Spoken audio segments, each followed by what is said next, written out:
Thank you so much, Jonathan. Welcome, everyone. Today, we're looking at AutoCAD annotation styles. The annotation styles we'll be looking at today are text styles, tables, multi-leaders, and dimensions. And what annotation objects we're going to create, when we're labeling a drawing, we probably need to label the length of a wall, diameters of objects, chainages, coordinates in our drawing. There's lots of things that get labeled. Most labels have a text item to start with. And what we're going to do is we're going to go through the process of creating a text style, using that text style for just creating general text, be it M-text or normal text in our drawing. We'll be looking at the different options that we have in here. You will notice that all our tables will have an annotation or annotative option in there. I did a session on annotative text a while back, and if you go to our YouTube site, you'll be able to, if you do a search for Annotative Objects 101, you'll be able to find that webinar on annotative objects. So we'll only sort of skim over the annotative side of things today. We're looking at annotation only. So we've got a text style we'll create to start with. We're going to give it a unique name, and we'll just continue on. And then from that text style, we'll create a table style that will use that text style that we have created. And then once we've created a table style, we'll also look at creating multi-leaders. Multi-leaders are different than dimension leaders.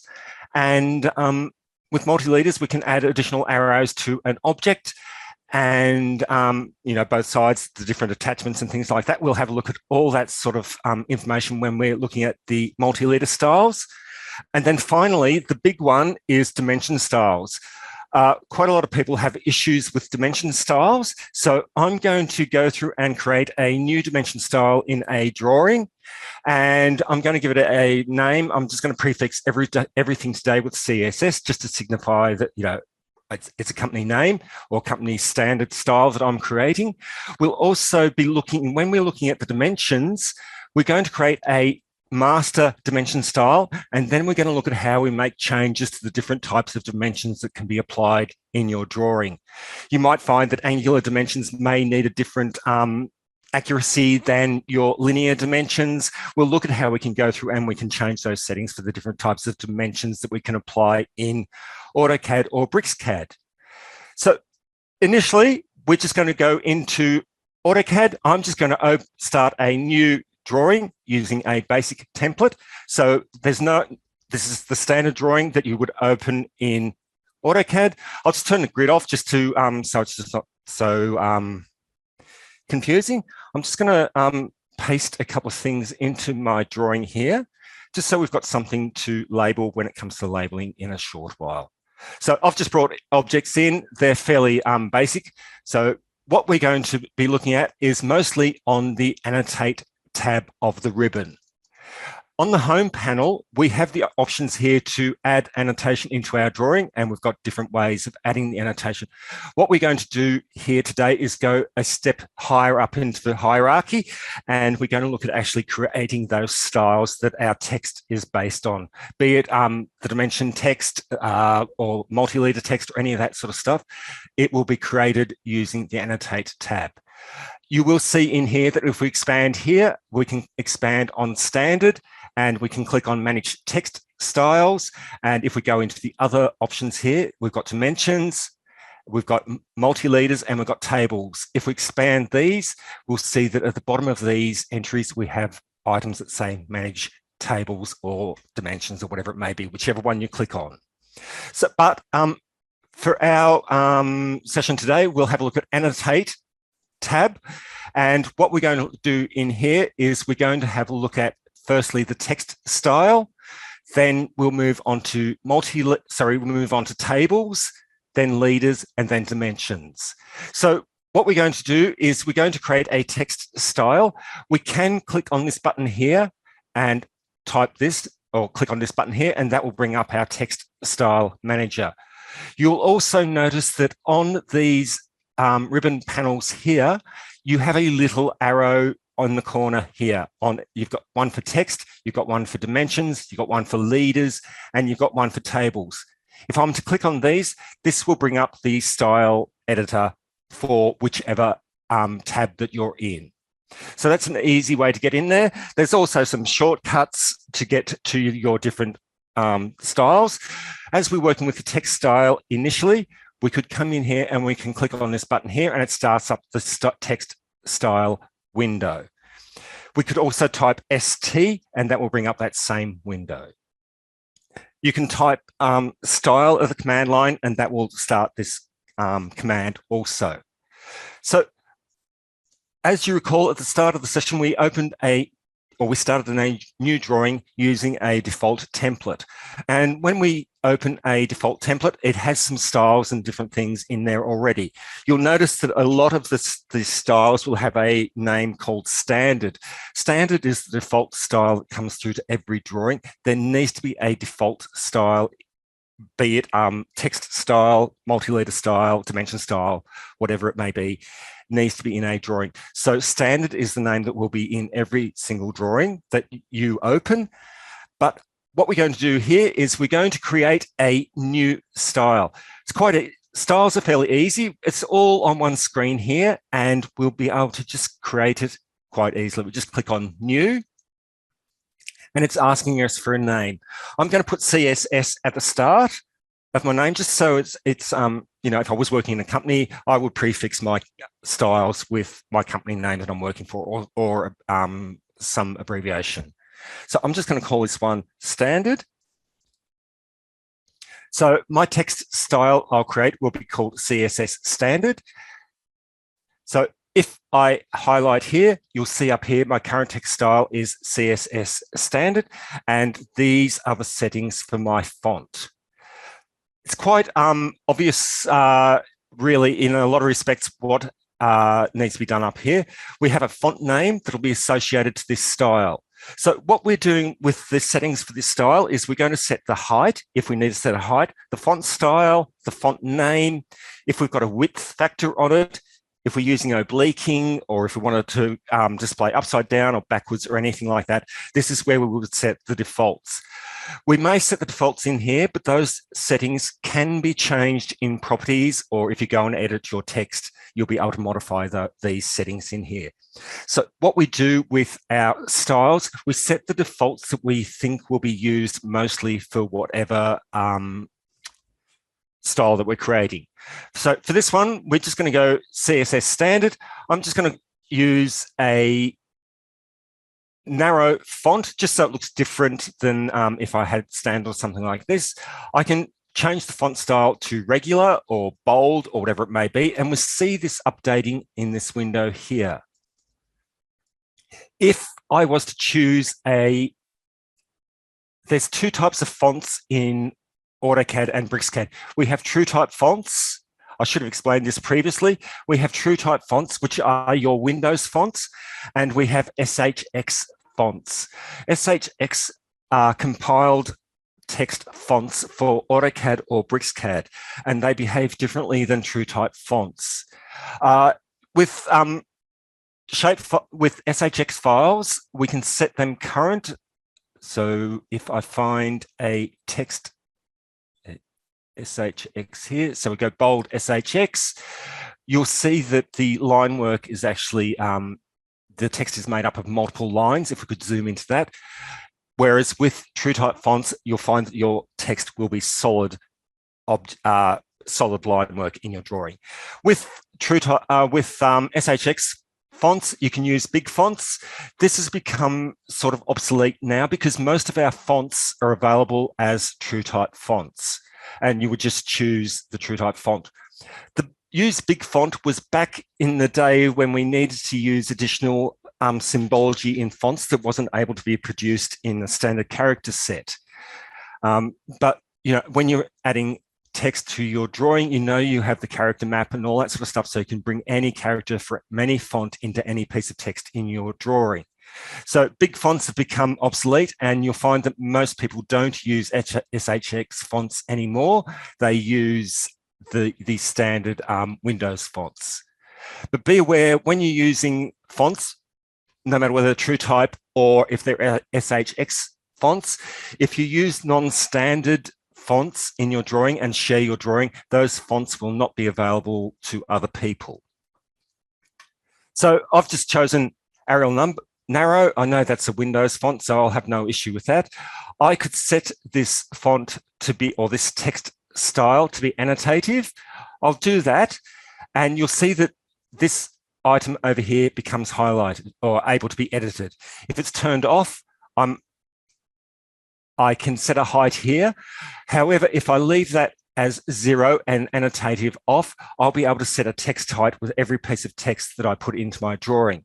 If I set it to annotative, I would put a text height in here. And when I create my text will always be at 2.5 based upon the drawing scale that we're working on. So if you want to find out about annotative text, please have a look at on our YouTube.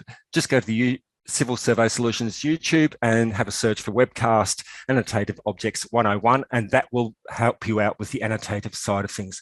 Today, I'm not going to actually set that at all. I'm just going to set a text height of 2.5.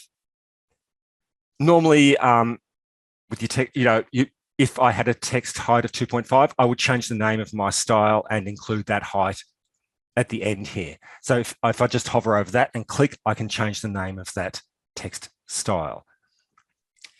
The effects down below are quite obvious.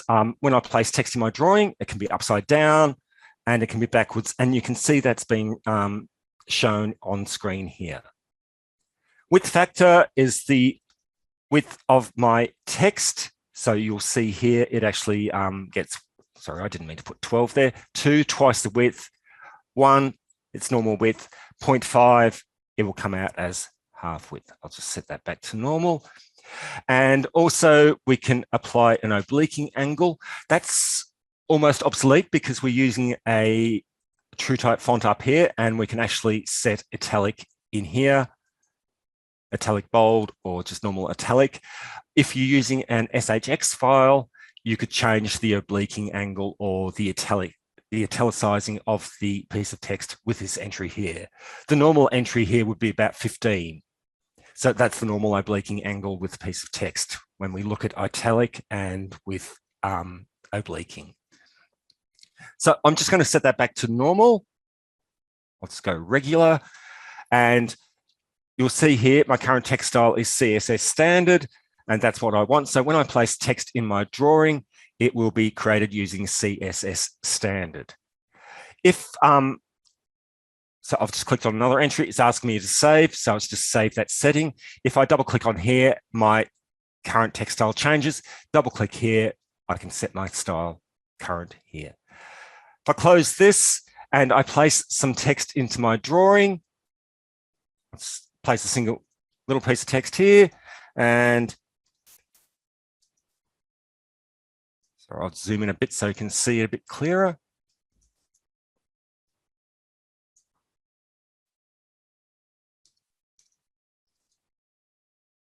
So that will do for that. So we have that piece of text in here. If I list it or bring up my properties, you'll see that the style is CSS standard.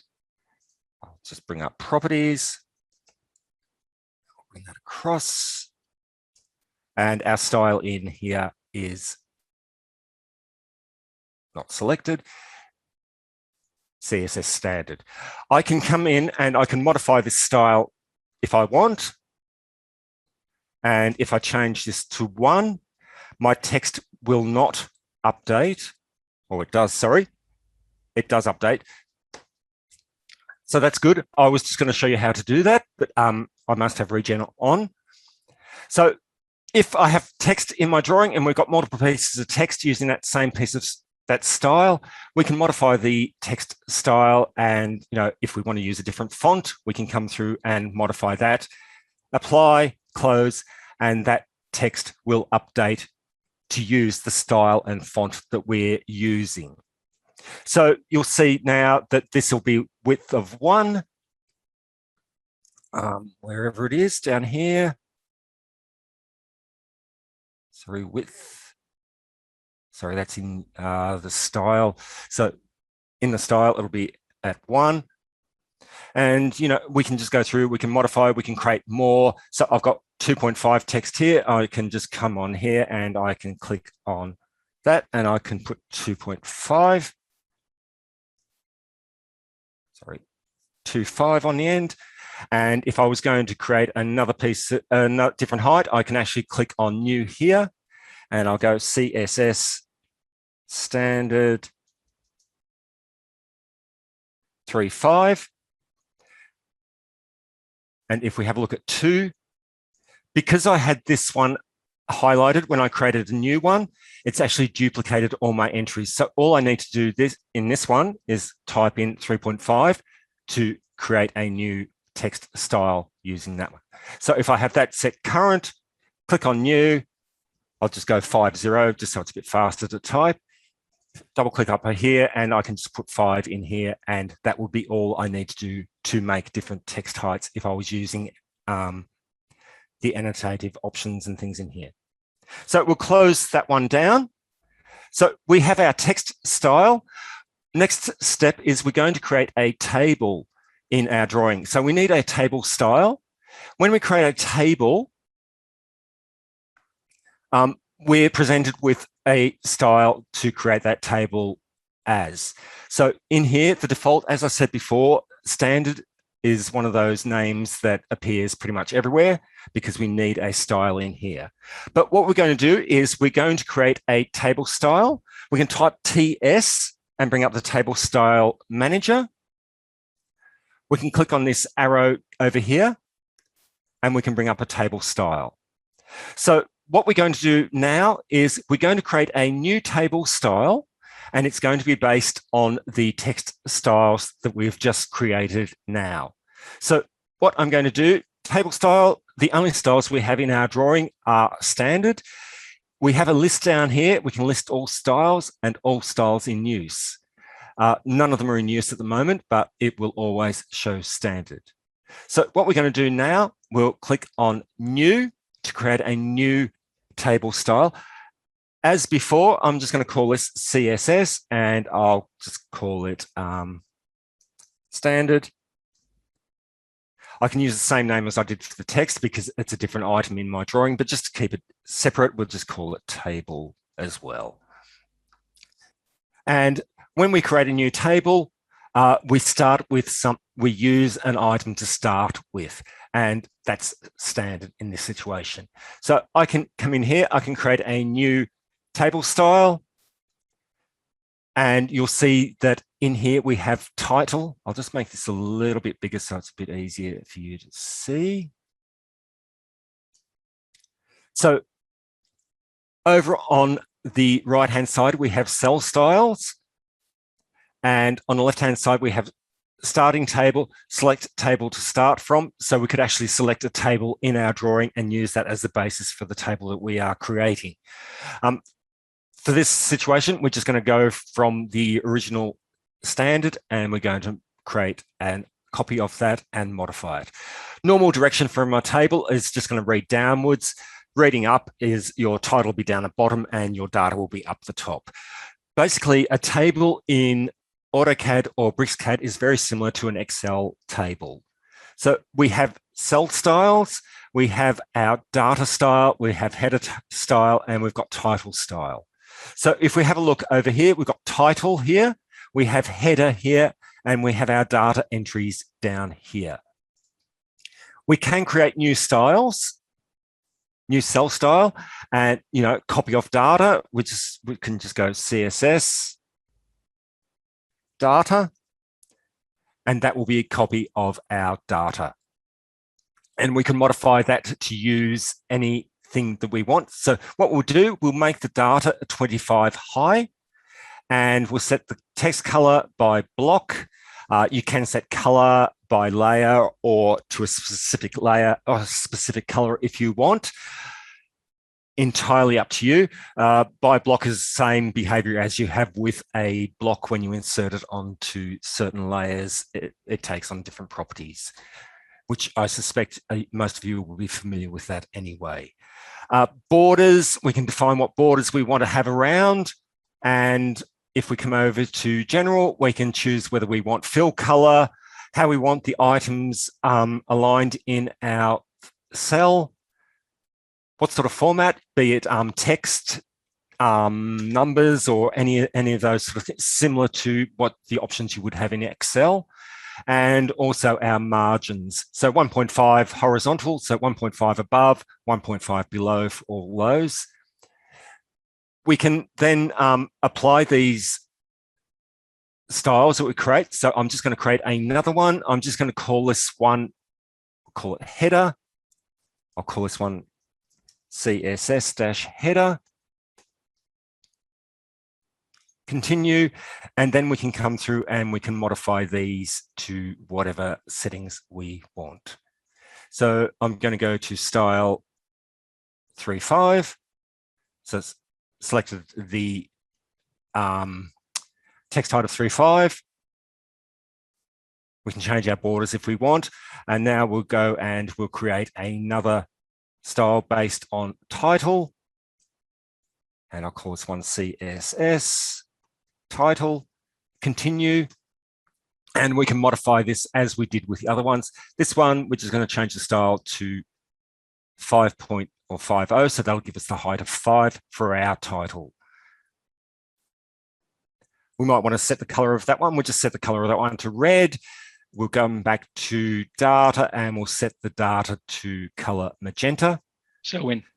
Yes. Just while you're looking at that, I just wanted to just comment on something, because there are occasions where tables need to go into an area of a drawing where there is maybe content behind it. Maybe you're not using a viewport, and you maybe want to mask whatever's behind a table. And unfortunately, there isn't a way to actually mask. So there's two ways you can do it. One, you create a wipeout, which fits around the frame of the table, and then you manage the draw order to ensure that the table is always ahead of the wipeout. And the other one, which is I think what Selwyn is just about to do, is to select color 255 Yes. for your background color, which will be white. So if you are looking at the text on a black background, you won't actually see it. So the idea would be that you'd maybe put your text color in something like 250. So the nearest thing you can get to black without it being black.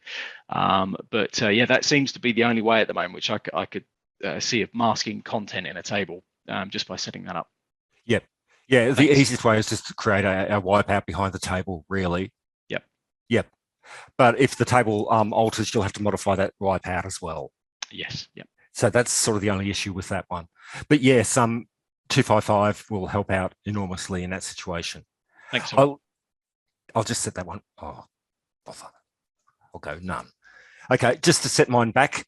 So I have these styles I've modified. So we had our default data, header, and title. We could have left those as they were, but as you saw, I changed some of the settings, and we can have multiple styles in here, or cell styles, and they can be applied to your table when you create them. So you might have some for drainage, certain appearance that you want for drainage tables, and different items in your drawing. So I've got those 3 styles created. I've also created a style called CSS standard table. So I've just gone back there. I'll go into modify, and we should be able to just go ahead. Sorry, close. I'm just going to click on table. And we should see here that we have our standard table selected. And over here, you'll see that we have our styles. It's set to the default. So what I'm going to do is I'm just going to choose my CSS title, my CSS header, and my CSS data. So I'm not really actually changing any of the standard AutoCAD tools or AutoCAD settings. We're creating our own, so there'll be no conflict when we create a new table in a drawing that has one in there, or we bring a table in from somewhere else and it has the same name, because things over, if you bring something in, it's got using the style standard, it's going to adopt the settings of standard in your current drawing. So try and move away from standard and create your own styles. So, because when you insert stuff, as I said, if it's using the same style name as the drawing that is being imported, the inserted drawing will take on the qualities of your current drawing. Okay, So I could go start from a new table, but the easiest way just for me to get some data into a table, I'm just going to click on data from drawing. Yes. Sorry, I'm trying to find the opportune time to jump in and ask the question. Go for it. So the question is, can the widths be different, but rather than uniform? So at the moment, that was specifying a style which had the columns all being exactly the same width. No, we can change those. If we set it, however many, you've got to manually alter the widths of the columns and the heights of the columns when the table's been created. Okay, yeah, cool. We don't have control over separate columns as it's been inserted. You might have. It's a bit like Excel, really, isn't it? You get one whole swathe of columns, then you go and adjust the columns as you go through. It's that type of thing. Yeah, just double click on your vertical line, to minimize it or whatever you want to do, and same as you would with Excel. You aren't able to globally change the widths of the cells, but you can double click on the verticals and they will adjust to the minimum widths. Thank you. Okay, so I was going to do a quick one from object data. So, okay. Got to save my drawing. Let's give it a name. I'll just create a new.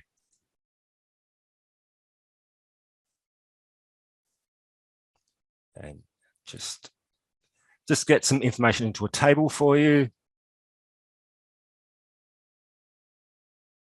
And I'll just insert that.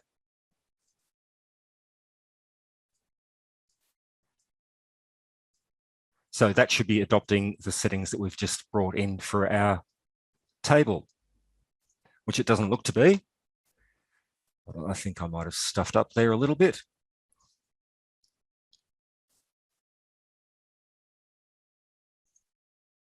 I think I missed a desktop.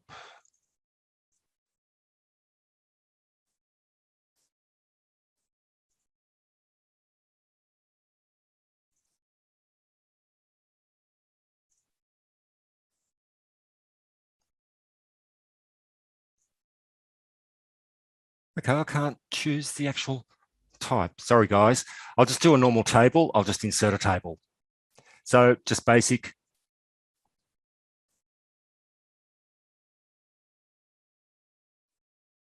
Actually, it does look the same.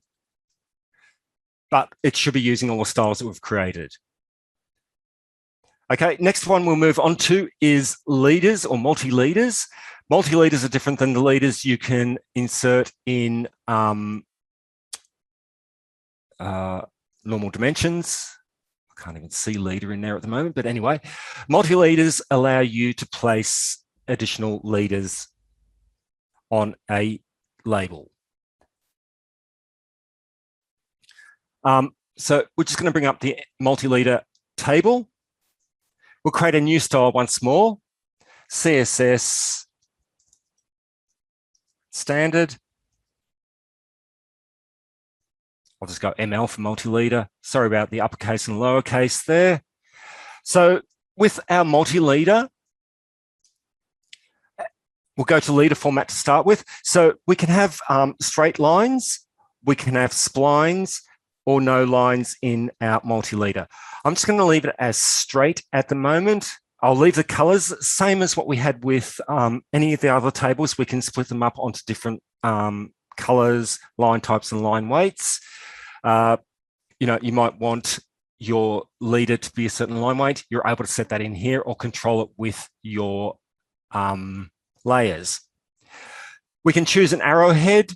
We have multiple arrowheads available in here. I'll just leave it at closed fill. You can also use a arrowhead that you've created. So that will be a block that you have in your drawing, and you'll be able to use that as your arrowhead if you create one. We can set a size. I'm just going to set my arrowhead size to 2.5. I'm going to be using basically the settings I would use for a civil drawing today. My break size is the gap in between here and here. So we'll just set that one to 1. We'll go over to leader structure. Maximum leader points. So here we have 2 points. So we can go from this first point to this second point, and then our text would be applied or asked for. If we have 3 points, we'd select this point here, we'd select another point, and then we'd select this point here, and then it would ask for our text. So normally we just go a straight line and a landing. This line here is called the landing.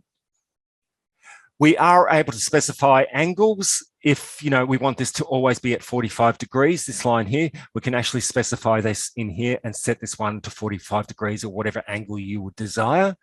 I'll just leave it so I can put the leader in at whatever angle I want. Landing settings automatically include landing. If that's turned off, we don't get that little landing option over here. If I turn that back on, we have that coming back in here. Landing distance, we'll set that to 1, and you'll see that that distance here will be 1. If I set it to 2, that will give us that distance there. So if you come back here and look at this setting here, the break size, this is the break size, the distance between a text and the landing. And if we come back to leader structure and we have a look at landing distance, that setting is this one in here. We can set it annotative if we want. As I said, we can go back and review that annotative objects webinar that was done previously. Now we move across to content. Content, it can be a block, it can be M-text, and it can be none. With a block, you might have a label or something, a call-out label or something like that. You could actually assign the block to be up here and use that one as the entry. We might have default text,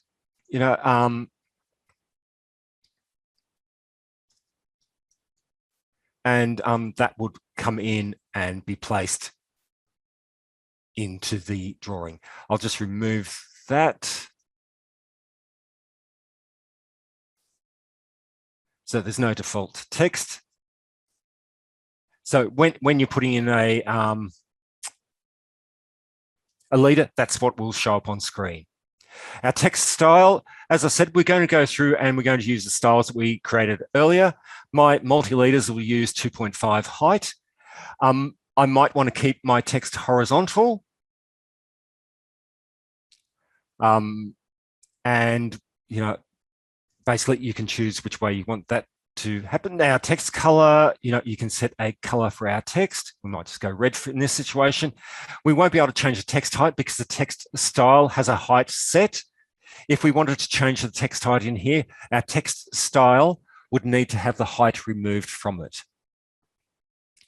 We can always left justify our text. So if our leader goes over to the left, the text will always be left justified. So the text would read directly down, whether it's over this side of our multi-leader or if it was over this side of our multi-leader. We can put a frame around our text if we want. We don't have a background option in here. So horizontal attachment is our normal position here. Horizontal attachment, top of middle line. So if it's on the left, if it's on, sorry, we'll go middle of top line. And if we're attaching to the right-hand side, we'll go to middle of bottom line. So when I create a M leader with this one here, with these settings, I just set it current. I'll create a multi-leader. I'm just going to put a point here. And I'll just bring that one down here just so it's a bit readable.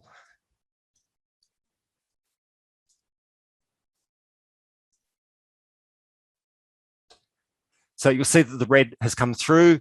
If I click on here and we add a leader, we should be able to just come through and we can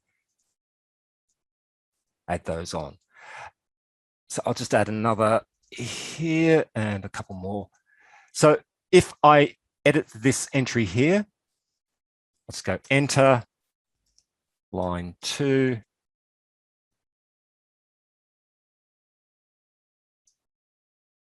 And I'll just put 4 on the end there. So you'll see here that our text is aligned on the right-hand side. If we come over here, it'll be aligned on the left-hand side. If we come back here and bring it around, it will realign. Okay, so the ones that come to the left-hand side will align to the top, mid-top, and bottom, and the right-hand side ones will go to the middle bottom. If we modify our settings again in leaders, we'll click on modify, text, always left justify. If I click on that now, close. I'm not sure if this will update immediately, but okay. I'll just click on update. Okay, we'll try a new multi-leader. Maybe it doesn't work on previous ones.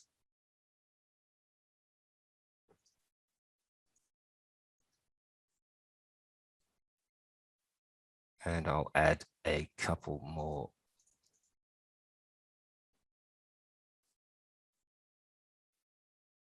So any new leaders should actually align on the left-hand side. You'll also notice in the leaders here, we've got this massive gap in here. We might want to actually come in here, click on modify and extend leader to text. If we click on a close, you'll find that that will now extend to that point if need be, to that piece of text. Okay. So any of the existing leaders won't update, but you could go in and go to properties, and you can change your justification of your text to the left. And we should be able to modify that one for what we need to do. Okay, so you can see that's extended over to line 4. We can move these around, whatever we need to do. Okay, so are there any questions, Jonathan? No, only one about the annotative webcast, which we've now obviously highlighted a couple of times. So yeah, there is in the question and answer panel links to the playlist and links to the video itself. So it'd be a nice webinar to work in conjunction with the one that you've been doing today. Yeah, other than that, no, it's all quiet. So okay. Fantastic. So we're going to move on to the big one now, which is dimensions. Dimensions can be really painful to work with, but the easy way, I'm just going to bring up the dimension style window. We can type D at the command line and that'll bring up your style as well.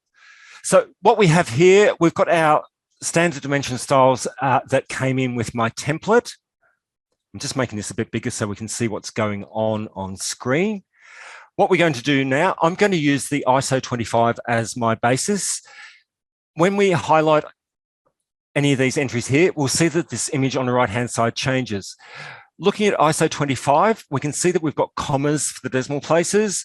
It looks like we've only got it's losing the end zeros, and there's a few other things that aren't happening right in here.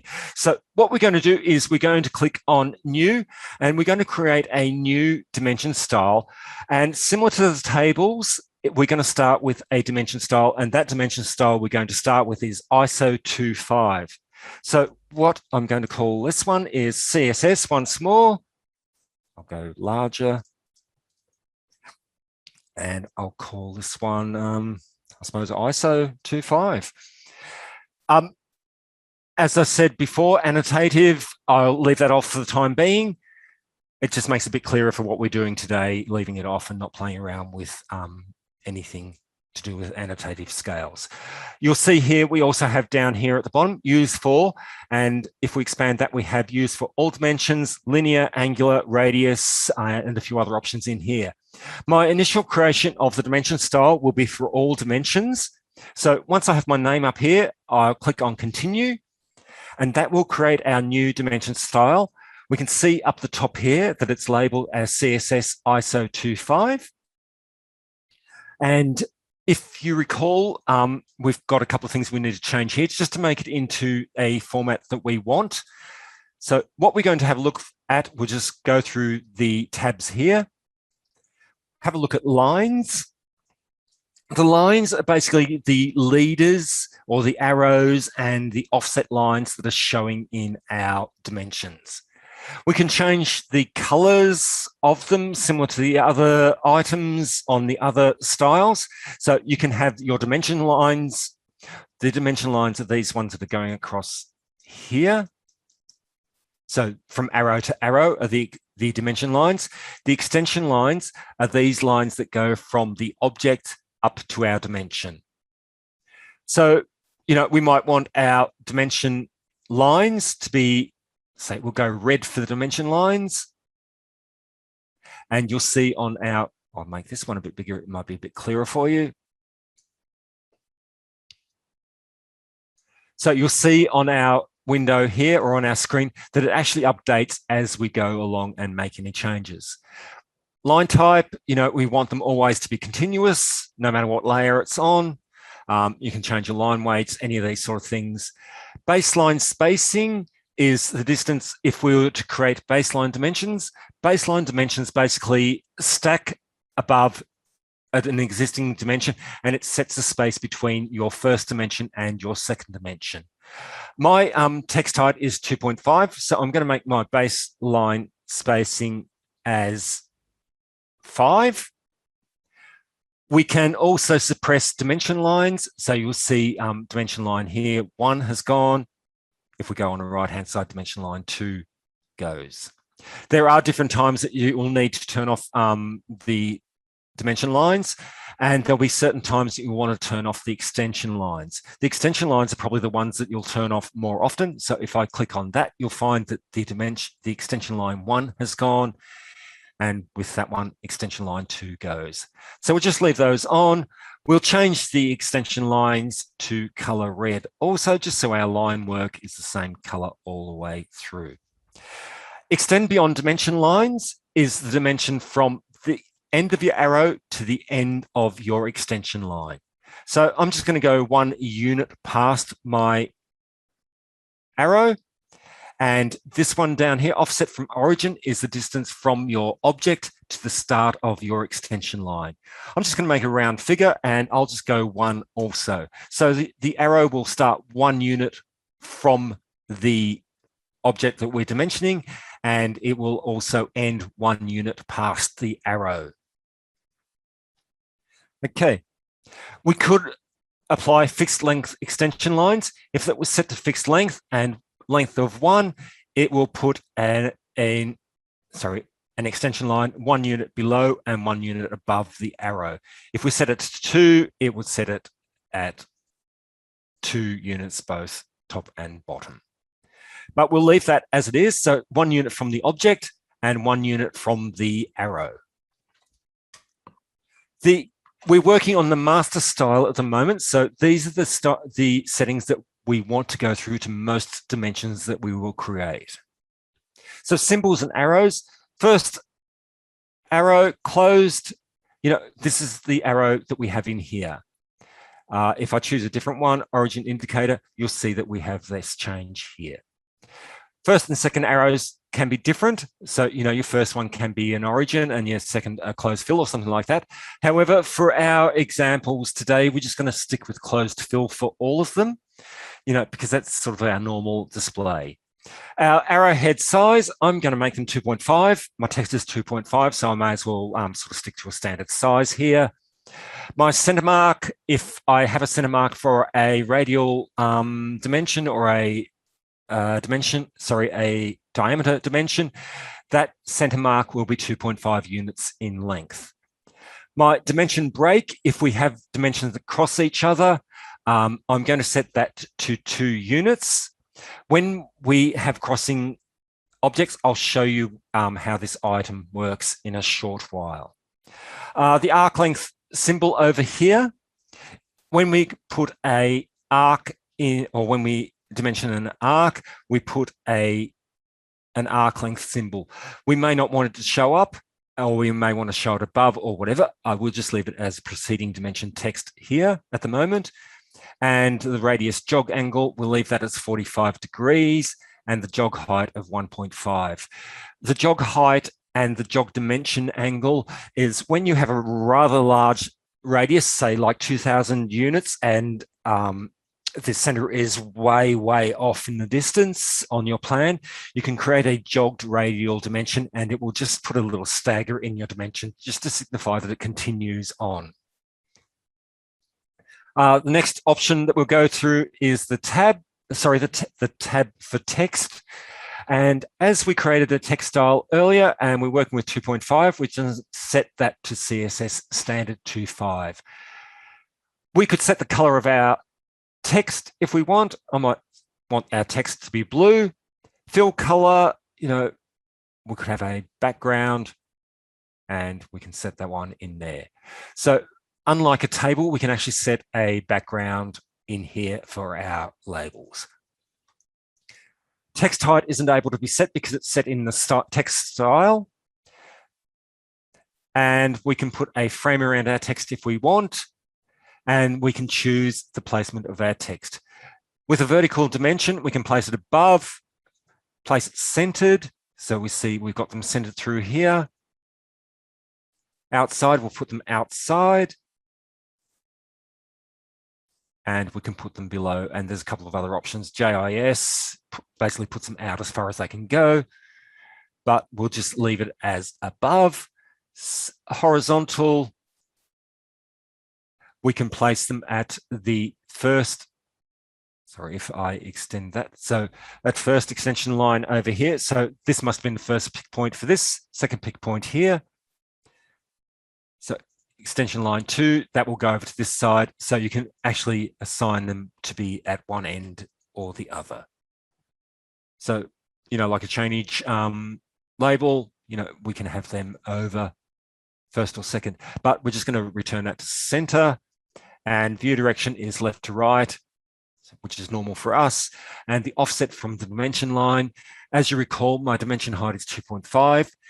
The offset from my line work, I might set that at 0.5. And so my dimension will be 0.5 from the dimension line, and my dimension text will be 2.5 in height. I can set all my dimensions to be horizontal if I want. So any dimension that gets placed is horizontal. I can place them in line with the dimension line that we place, or ISO standard. So if it's a radius and it's within the arrows, it places it aligned. If it's outside the arrow, it places them horizontal. Normally, I'll just leave it at aligned with dimension. Next entry is fit. When we're working with dimensions, we can make if our dimension lines are too close together, we can determine whether the arrows stay or the text stays in position. This is over here where we have those options. So we can make either arrows or text. I'm going to make arrows fit. So if there's text, the text will spill out over to the side. I can suppress the arrows if they don't fit inside the extension lines. And I can always, there's multiple options in here. Both text and arrows will be forced within the lines. Sometimes it gets a bit messy with those sort of things. So I'm just going to leave it with arrows. And when it's not in the default position for text, say if you move your dimension label elsewhere, do we want to move that dimension label and put a leader in, or do we want to move it and not have a leader? I'll set it to over dimension line with leader. And now we're going to have a look at primary units. We'll ignore the annotative options down here, and manually placing text. Basically, when we create a dimension, it's going to place it in the position that you choose.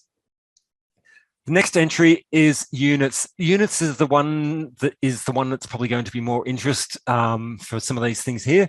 So decimal unit format, which is normal for us.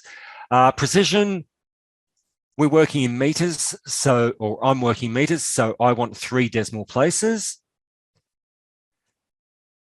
My decimal separator now is set at a comma. that's not very good for me. I want it to be a period, so I'll just put period in here.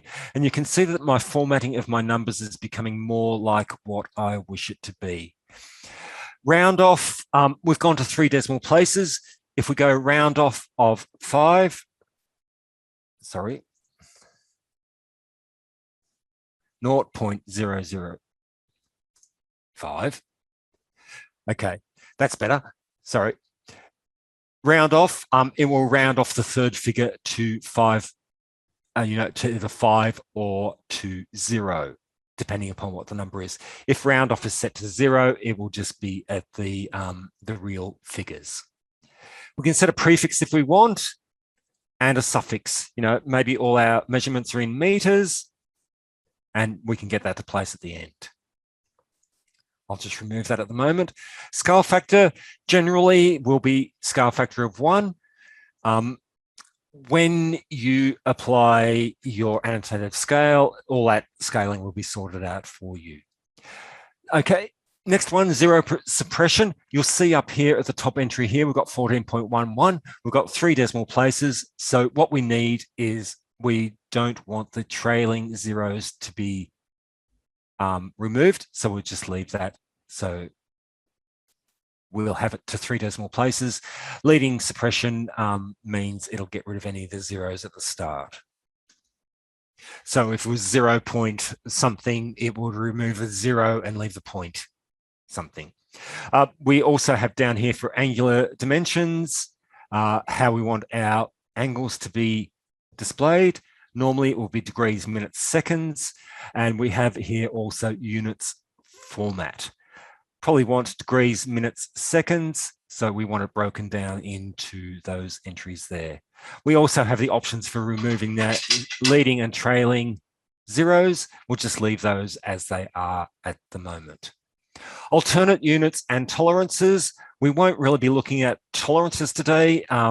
It's one of those things that you can play around with and work that out. And alternate units, if you're working in feet, we can set up alternate units and it will create the scale factor in here for our alternate units. We will leave those off, but you have the control over prefixes and zero suppression and all that sort of stuff in here as well. So what we've done now is we've created a basic dimension style. A lot of settings in there. Click OK, and we've got this one here. We'll set this current and we'll click on close. So we have a dimension style. What we're going to do now is we'll just do a quick dimension of these. So, and I'll do the same with this one, and I'll go down with this one. So you'll see here that with our dimension style, when we did the settings before with, I'll just bring this one over to one side, modify. I'll just reduce this size a little bit.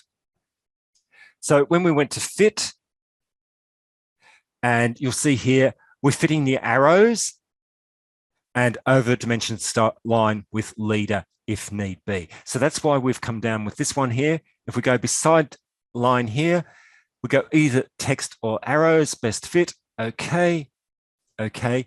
And you'll see now that that piece of text will be in line. So we can move that around if we want. There's no issue with that. We can move that back into the mid there or, into the point there, and you'll be able to move that around however you like. Move these around and you have that control over them.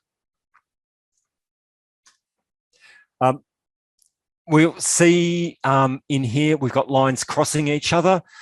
We have this option up here that is a dim break. When we were creating the dimension style, we'll go into modify, back over at the start here.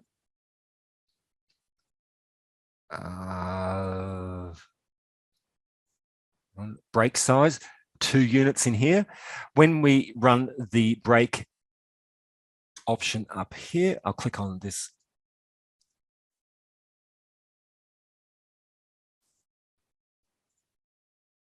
Okay, I've just got to, so you can see this distance in here. that'll be 1 unit from here to here based on that setting that we had in dimensions. Sorry, dimensions, modify, and that break size, sorry, 2 units. It'll be 1 unit either side of that line. Let's close, and we can go break, and we can go.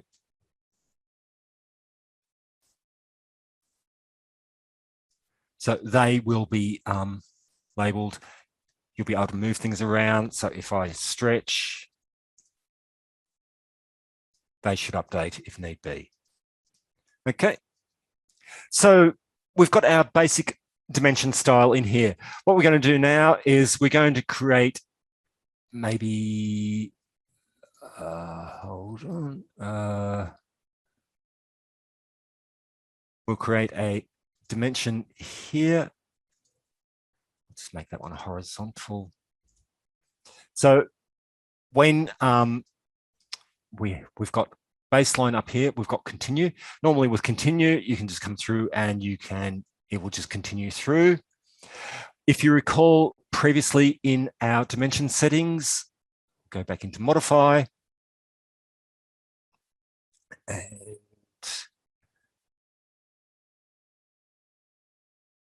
baseline spacing. So what we're going to do now is some baseline dimensions, and you'll see here the setting here is 5. I click OK, and I'm going to change this to baseline. I'm going to set my origin to be there. And now when we come across and we label, you'll see that they actually stagger with 5 unit separation between them. So if I was to measure the distance between those, that should be 5 units. Okay, so that's based on that setting in here. So the baseline spacing gives you that offset when you're creating baseline dimensions. So we'll close that. Now we'll do some labeling of maybe just dimension, and I'm just going to label diameter. I'll choose radius for that one. And I'll put that one on there.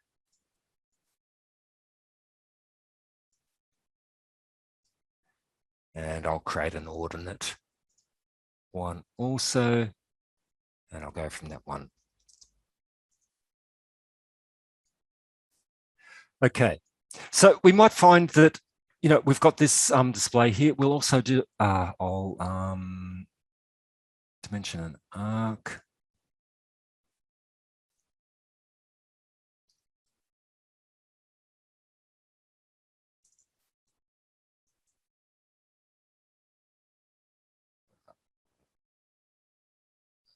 Angular. Put an angular one in here. And okay, that should do. So we might find that, we've used our dimension style that we have up here. And with the CSS ISO, we've got all these dimensions that are using this one style. We might find that, we want to use the same style, but we want it to be different for radius or for arcs or something like that. So what we're going to do is we're going to create a new dimension style. And what we're going to do is, rather than have anything up here, we're not actually going to give it a new name. What we're going to do is choose linear dimensions, click on continue. And that has created a duplicate of our settings for linear. Now I'm going to create a new one. And we'll go angular dimensions, continue. And this will bring up our settings for our angular dimensions. So our angular dimension down here, you'll see I've got 156 degrees, 2713. I might want to change the units here. And for all my angular readings, I only want degrees and minutes. I might want it to be a different color as well. So, I'll set those to, I'll go magenta, vertical position, offset from dimension line. I think most of that stuff's pretty much okay. I might want some sort of other object. Let's go closed blank. Okay, close. And you'll see that our dimension style has modified to reflect those changes that we've made of that dimension. So we can come back into dimensions once more. So we've got angular has been sorted out. Our linear is okay. Now we'll go new once more. And what we'll do is we'll choose radial dimensions or radius dimensions. Continue. So what we'll be working on is this one here. I'll just move this out of the way a little bit.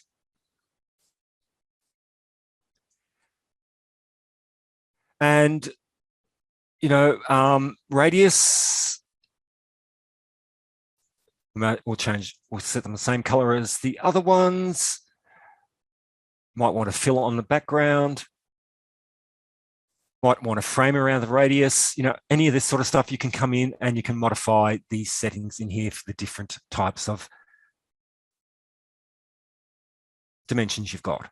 So when you create a dimension now, we have a radial style, we've got a angular style, and we can go new again. Sorry, not with that one. And ordinate dimensions, continue. And so the ordinate dimensions, we can modify whatever we need in here. We might want the ordinate dimensions to be using a different font. Actually, we might just go back to standard. We'll go 5, just so they stand out a bit more. And we might want the line work to be something different. Line type continuous, extension lines. We'll go green for those. Okay, close. And you'll see that they will update. So now when we put any dimensions in our drawing, if I was to remove all dimensions, I'll come over here and I'll draw an arc, draw a circle, draw a polyline. Okay, so when I dimension, I'll go dimension, choose this one, choose this one, and you'll see that it's picking up the settings. I'll go angular.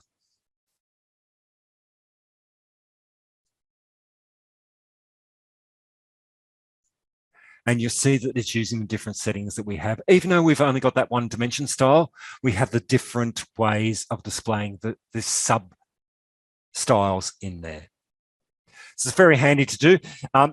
You've probably worked with dimension overrides as well. You can do a dimension override in here, click on override, and you might find that you want to create some, a series of dimensions that are using the style 5.0. Click on close, and when we create dimensions now, it should actually be using that different font. I'll do new.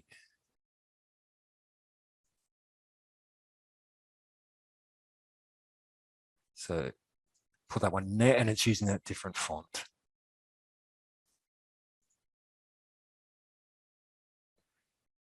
And when we go back into dimension style, let's type D for dim style. If we click on here, double click on ISO, it'll remove those dimensions overrides, close. However, those overrides will stay in our drawing until we set them back to whatever the default may be, if we choose to. So they won't update. They have overrides on them. But our dimension style, now when we create dimensions in here, they will be standard style because that override has been reset. Yep. So today we've created a text style. You can any of these styles that we've worked with today, you can have any number of styles in there in your drawing. The ideal thing would be to create your styles, put them into a template, your standard company template. So, when you're creating, text in your drawing or dimensions and things like that, they're using your style rather than using default AutoCAD styles, which can be overwritten and can be modified, unintentionally. So, I put a prefix of CSS before every style that I create. Every other company I've worked for, we've always had a prefix of some sort when we created styles, just to differentiate between standard and what we needed to use. But I hope you've got something out of today. What we did, we created a text style, then we created a table style that used the text style that we created initially. Same with a multi-leader, we created that and we used that same text style. We modified it a little bit, and then we had a look at the dimension style. We created a basic dimension style with the settings that we would use for most of our dimensions, and then we went through and we added the child styles, for our angular, our radial dimensions and things like that. Just so we've only got that one dimension style, but that one dimension style can display differently for the different types of objects that you'll be dimensioning or labeling. That's about it, I suspect, Yeah. Jonathan. No, indeed. Cheers. I think no, great, good. It was really good to for many people, I suspect that have used dimensions, probably maybe won't be aware of the child styles. Just going ahead and creating a style for every single type, rather than looking at the master that you or the parent style that you've created, and then progressing into different child styles, which is an excellent way of using them. Oh, definitely. Rather than just having multiple different versions of the same thing and then modifying one and then forgetting you haven't changed the other. No, excellent. Thank you very much for that. And look, we have referenced it a couple of times here, folks, but if you haven't seen, we have on our YouTube channel an AutoCAD webinars playlist, and I skipped that very quickly. Let's just go back. AutoCAD webinars. And then in there, I've actually highlighted the one webinar that we've been talking about today, which in addition to the one that you're looking at is annotative objects. So this will certainly work nicely with the webinar that Selwyn's undertaken today, unpacks everything and anything and everything about annotative objects. So it complements this one very nicely. Finally, thank you very much, obviously, for attending. We've got a couple more webinars lined up for the rest of August, namely Project Assist. We're going to do a review of that, showing users how we can undertake or use the artificial intelligence tools found in civil site design to help us build our designs. Following that, we've got another civil site design webcast called Outside In to help with tricky modeling or complex modeling on projects. Thank you very much for your attendance today, and we hope you all stay safe and well. Thank you very much, Selwyn. Thank you. And we look forward to seeing as many as possible at the next webinar. Thank you.